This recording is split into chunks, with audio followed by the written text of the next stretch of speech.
Le Conseil supérieur militaire turc a tenu sa réunion annuelle jeudi après le coup d'État militaire manqué de ce mois. De hauts officiels de l'armée ont rencontré le Premier ministre du pays et le ministre de la Justice pour proposer des changements structurels. La rencontre est intervenue après que les autorités turques ont exclu des membres de l'armée et fermé des médias en plus des dizaines de milliers de personnes déjà suspendues, détenues ou arrêtées au cours des 2 dernières semaines. Davantage de changements politiques en Turquie, considérés comme une étape critique dans la restructuration des forces armées du pays.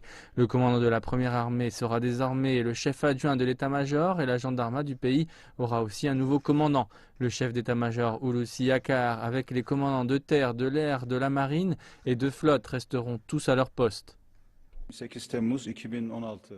Les décisions prises lors de la réunion du Conseil supérieur militaire d'aujourd'hui étaient présentées à notre président et notre président a approuvé ces décisions. J'espère que ces décisions seront bonnes pour le bien de l'armée et pour le bien de notre peuple. Près de 40% des forces armées ont été renvoyées après le coup d'État manqué. Ils étaient suspectés d'avoir participé à la tentative de renversement. Des sources militaires disent que de nouveaux renvois sont prévus. Avec ce remaniement, l'on va probablement voir de nombreux officiers de grade inférieur faire l'objet d'un traitement accéléré et voir de nouvelles recrues pour remplir des postes vacants.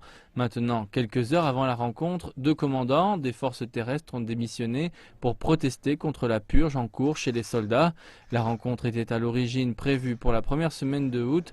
Toutefois, les autorités turques pensent que leur projet de débarrasser l'armée d'éléments liés à Fethullah Gülen a provoqué le départ du coup d'État. Beaucoup pensent que le religieux musulman est le cerveau derrière la tentative de renversement, mais Gülen nie toute implication.